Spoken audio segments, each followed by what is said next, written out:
Hey guys, dactazee here. I wanted to give some guidance on when to seek actual medical care if you suspect that you are having coronavirus.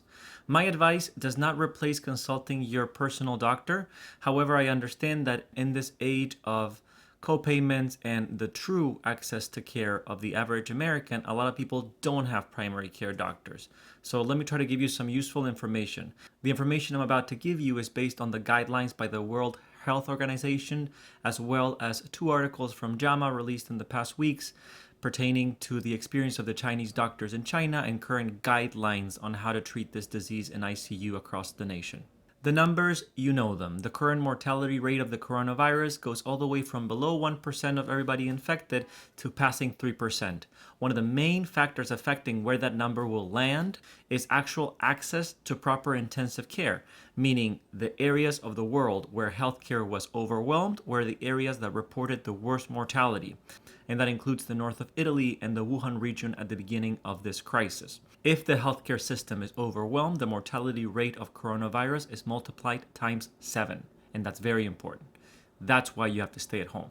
That being said, I know that is very tricky for a person that does not participate in the medical field to distinguish between, so I'm supposed to stay at home and be very passive about my cold and experience it at home, isolating and quarantining myself, but then again, I'm being told this disease has a high mortality rate and therefore I should consult so I don't get sick and die. So how to handle that contradiction? That's what I want to give you some guidance on today. If you have a cold these days, it is not at all crazy to assume that it might be coronavirus. So classically, the symptoms of coronavirus are going to be a dry cough, fever, and fatigue.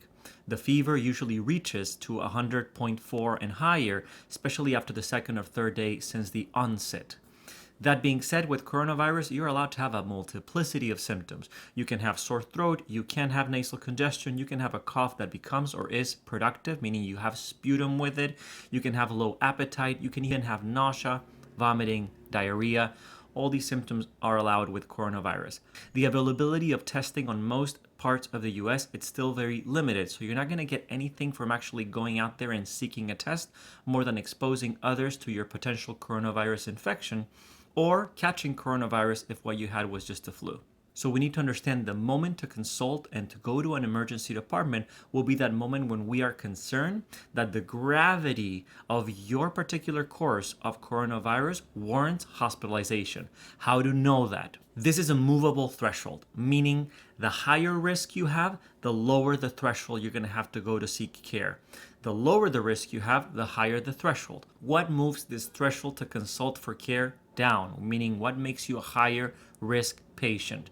Being older than 60, being diabetic, and having heart disease have been so far the strongest linked factors for a severe course of coronavirus. Of course, other conditions that by common sense one might think that at risk as well include respiratory conditions like emphysema, cancer, or any other reason to be immunosuppressed. Remember that people on HIV meds with good CD4 counts and suppressed viral loads have an immunity comparable to somebody healthy, so they should not think of themselves necessarily immunosuppressed. Now, in this movable threshold, the things to look for in terms of your clinical deterioration that are going to warrant you to go to an emergency department are twofold. First, the when. On average, the data from China shows that the moment in which patients were admitted to an ICU, meaning the moment in which patients got severely sick, averaged 9 to 10 days from symptom onset. So you got to keep an open eye on you and your loved ones. Meaning I can get a cold today, but it might be in a week and a half from today that I abruptly or progressively get very sick. So the timing is important to acknowledge. The second thing is the what.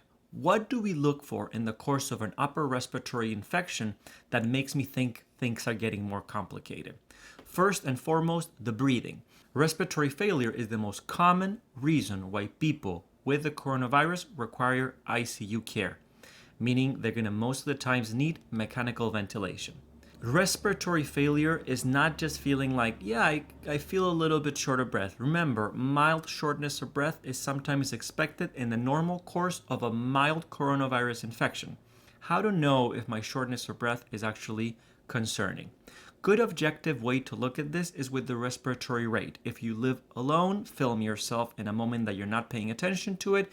If you live with somebody, you can be observing them when they're not paying mind.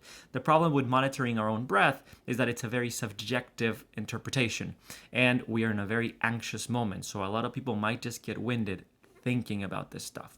On average, we tend to breathe anywhere from 9 to 16 times per minute. If you or your loved one are breathing at a higher rate, especially past 20 and definitely approaching 30 breaths per minute, it's time to go to an emergency department. Another breathing issue that was seen on patients with respiratory complications from the coronavirus is severe obstruction. For those of you who have asthma or COPD, you know what that feels like when you have a severe attack.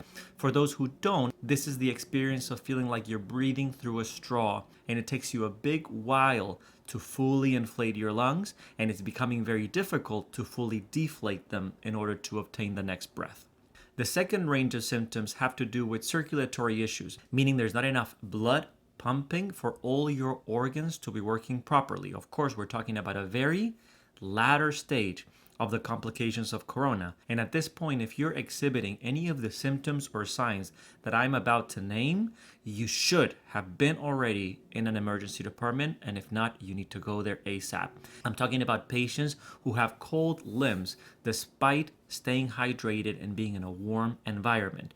I'm talking about people who monitor their blood pressure, especially those who tend to be on the higher ends of blood pressure, and they're now lowering their numbers significantly. I'm talking about people that have decreased urination, which is also a marker of decreased circulation. And finally, an altered mental status, meaning you or your loved one or grandpa or grandma are suddenly very groggy and you can't seem to shake them out of it and they stay in a very lethargic state. That's another marker of really poor circulation, which is a very grave symptom in the progression of a complicated respiratory infection. Now remember, over 80% of people that have this virus will be able to stay at home. So the most generous thing you can do if you are one of them is to do so. We are still discovering how this virus behaves, but the data so far shows that people are able to shed the virus, meaning they express the virus through their mucosa, through their secretions, on average 20 days from symptom onset. That's a long time. That means that you might have what seems like a regular cold and recover by day 7. You still have 13 days of actual infectiveness. The longest that patients who survived the virus were found to be shedding the virus was 37 days. That's over a month of you staying in a contagious status. So that's the part that's key. And that's the guidance that needs to be on everybody's minds. If you have a cold, the best thing you can do for the entire world is stay inside. And you do not celebrate your day of recovery by going out to meet everyone. You are most likely contagious by at least a week past your last symptomatic day. Stay safe, lean on each other, do a lot of web things, do telemedicine, ask your insurance who is your go-to person and get the name of that doctor that will respond if you have an emergency. As testing becomes more ubiquitous, which is the expectation in a modern country like this one, it might make sense for you to know what virus is causing your cold. Because if it is coronavirus, it will impact how strict you will have to behave in terms of not spreading the virus around. But so far, testing has not become easy to access across the nation. So the invitation is that if you are one of those 8 in 10 who are going to have a mild infection, please write it at home.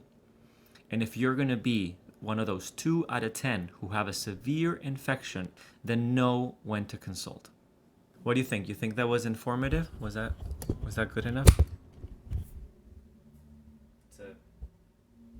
No, that's a yes.